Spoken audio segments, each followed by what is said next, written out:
Jesus is stronger. Jesus is wiser. Jesus is richer. Jesus is greater than any other king. We want to see Jesus lifted high up into the...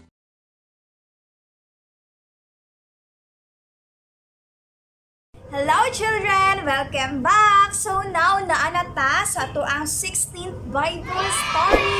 Kinsay excited sa atong Bible story for today. The title of our Bible story is all about Joseph's brother go to Egypt. Diba? As what you have remembered sa ato ang previous Bible stories, na ay brother si Joseph. Si Joseph, gibaligya siya sa namuadto sa Egypt. And then, pag abot nila dito sa Egypt, gipalit siya ni Potiphar. And then, nakulong si Joseph. And then, nag-interpret siya og dream sa king. Unsay reward kay Joseph. Unsa ganito, gihimo siya og ambassador. So, that is the life story of Joseph. So, now, our Bible story is all about Joseph's brothers go to Egypt. So, meaning, ang mga igsuon ni Joseph, niadto sila sa Egypt. Kay ngano kaya sa tong previous Bible story, yung sa ganito, sa ika-15th Bible story, na ay kagutom nga niabot sa Egypt sa tibuok na nasod. Tibuok na, lakip na dito sa uban nga nasod. So, niadto sila sa Egypt kay nahibaluan nila nga daghang pagkaon sa Egypt. So, that is our Bible story for today. Genesis chapter 42 verse 1. When Jacob learned that there was grain in Egypt, he said to his sons, kinsa man na si Jacob? Si Jacob mao na ang father ni Joseph. Ingon siya sa iyahang mga anak, why do you just keep looking at each others? Nganong magsige naman mo tan-aw sa matag-usan ninyo? He continued, I have heard that there is grain in Egypt. Nakadungog ko na ay pagkaon dito sa Egypt. Go down there and buy some for us so that we may live and not die. Unya kamo mga tumo dito sa Egypt, pagpalit mo aron na atay makaon aron dili ta mga matay.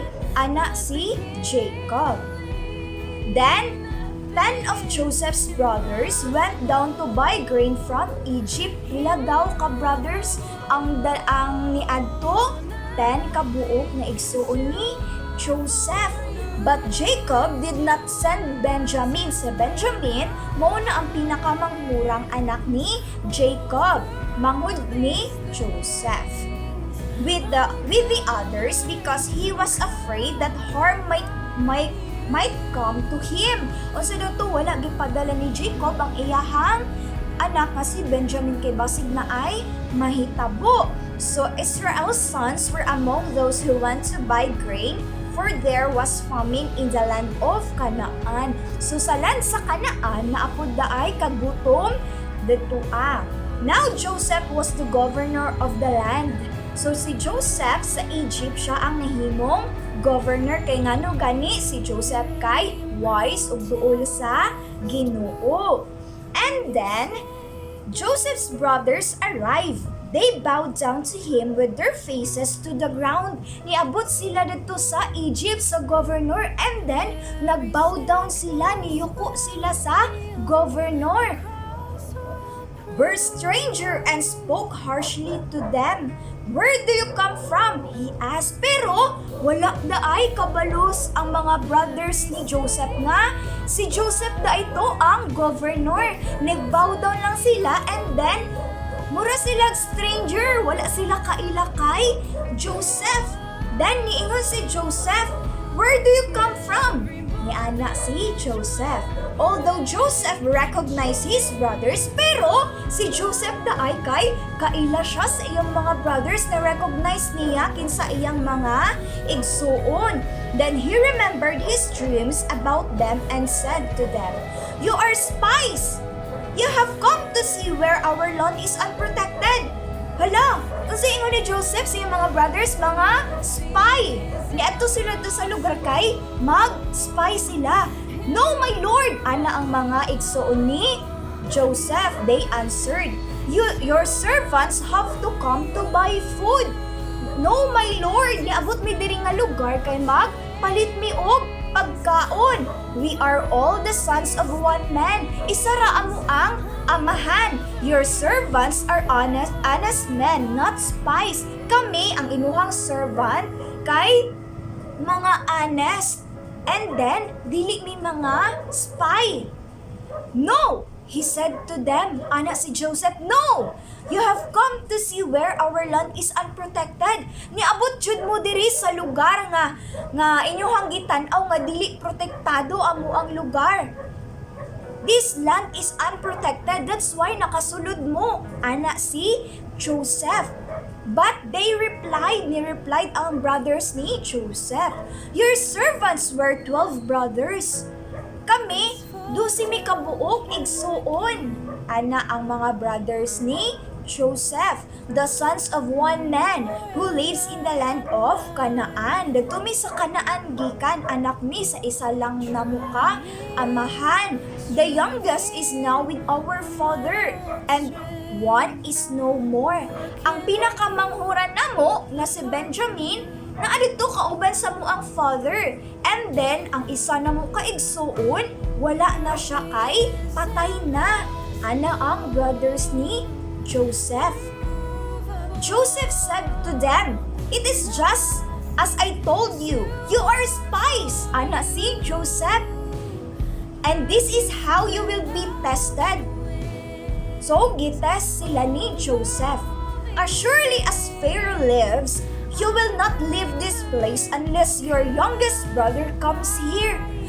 So, kani ang ako ang itest sa inyo ha.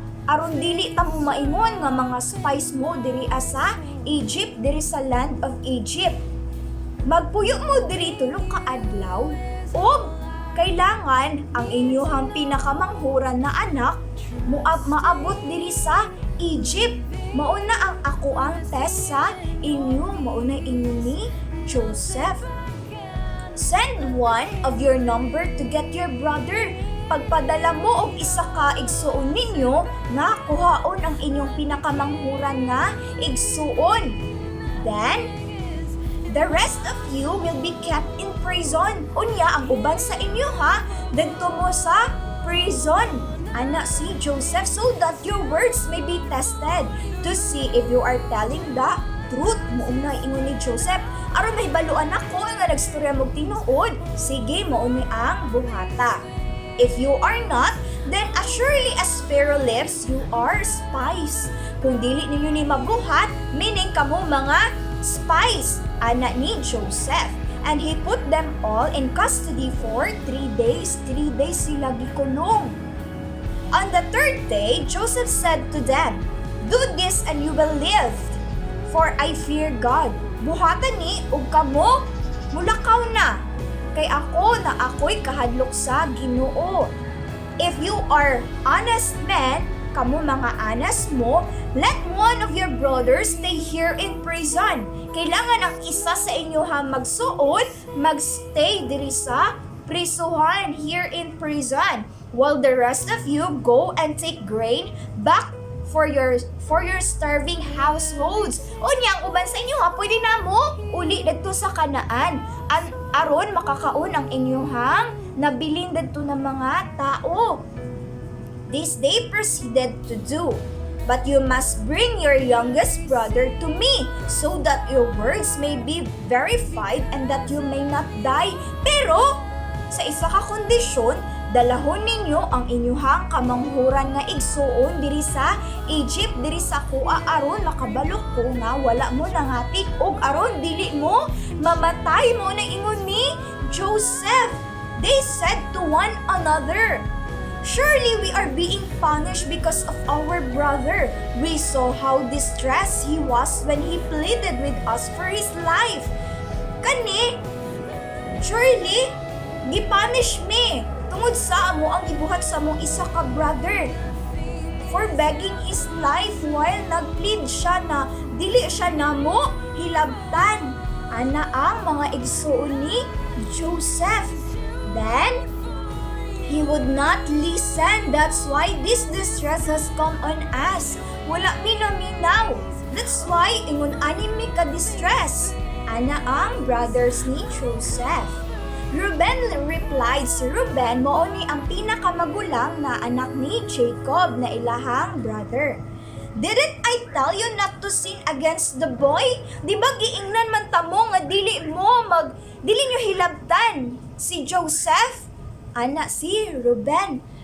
But you wouldn't listen. But wala mo na minaw sa kuha. Now we must give an accounting for his blood. So karon mauna ni ang atuang silot.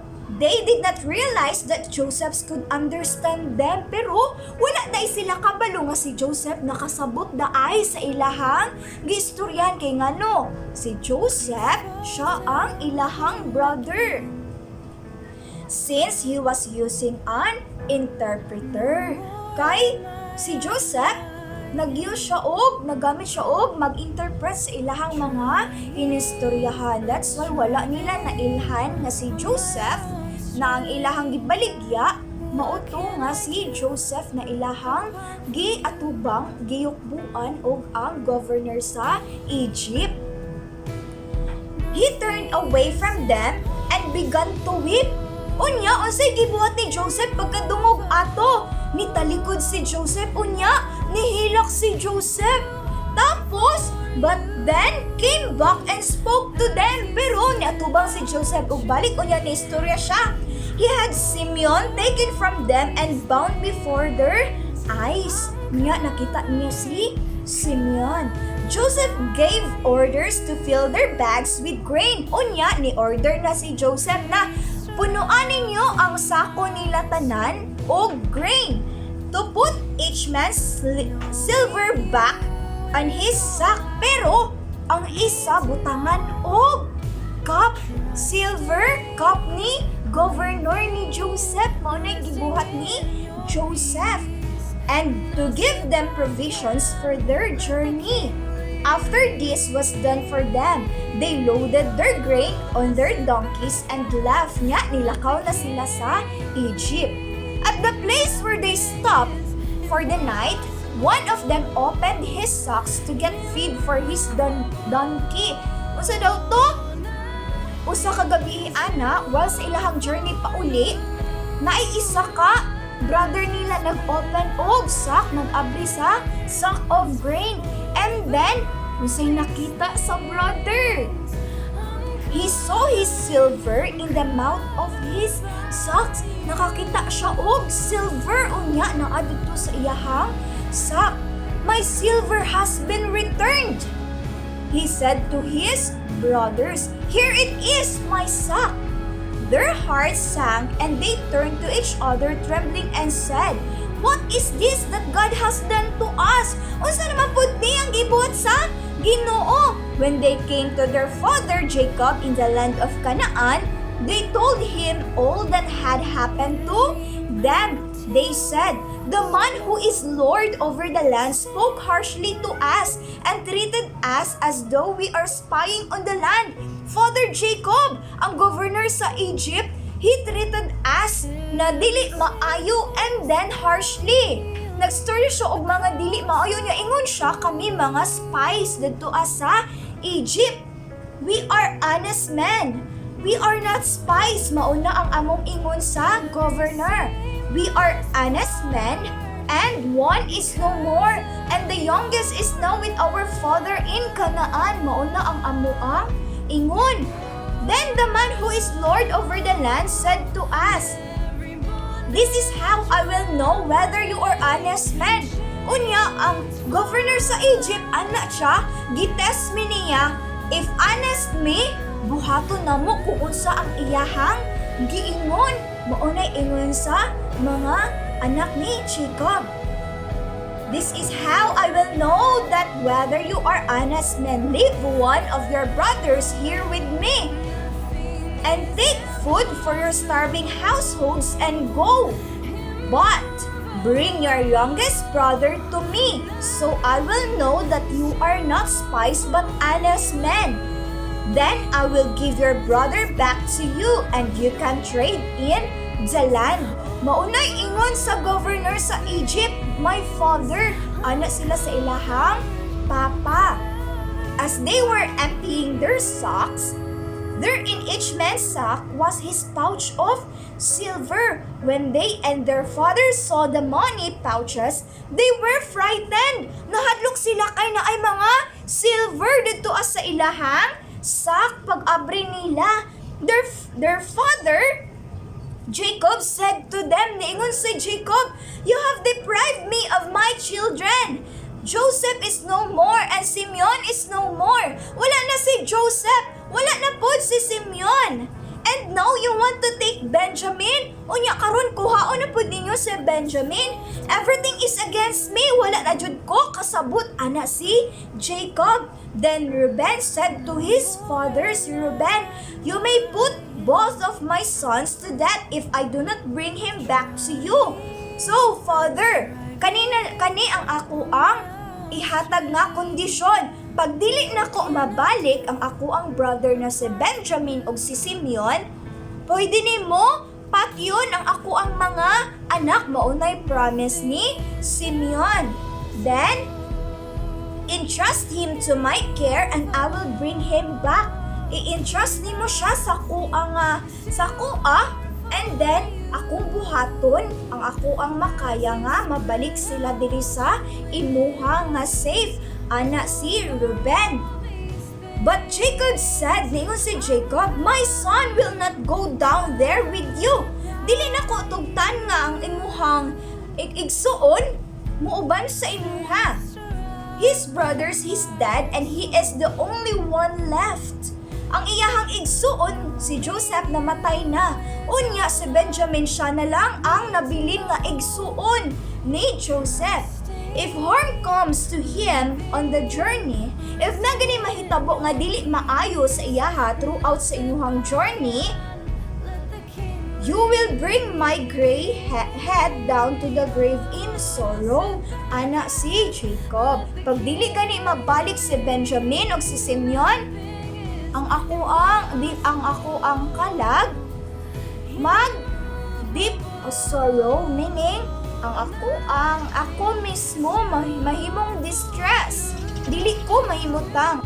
So mautoy ingon ni Reuben o ni Jacob. So naa sila'y promises, na sila'y conversation na if dili gani mabalik si Benjamin sa iyahang father na si Jacob, mag-grieve daw si Jacob, grave in sorrow. If harm comes to him in the journey you are taking, you will bring my gray head down to the grave. So maunay ingon ni Jacob sa iyang anak na si Reuben. So that is our Bible story for today. That is the Joseph's brothers go to Egypt. So meaning, maayo da ay kaayo si Lord, di ba, na ay dream si Joseph. And so gito'y dream, one day ang iyahang father ug ang iyahang brother magbow down sa iyaha. So pagkakita ni Joseph sa iyang mga brothers, pagkadungog niya sa mga storya, naghilak si Joseph nagtalikod.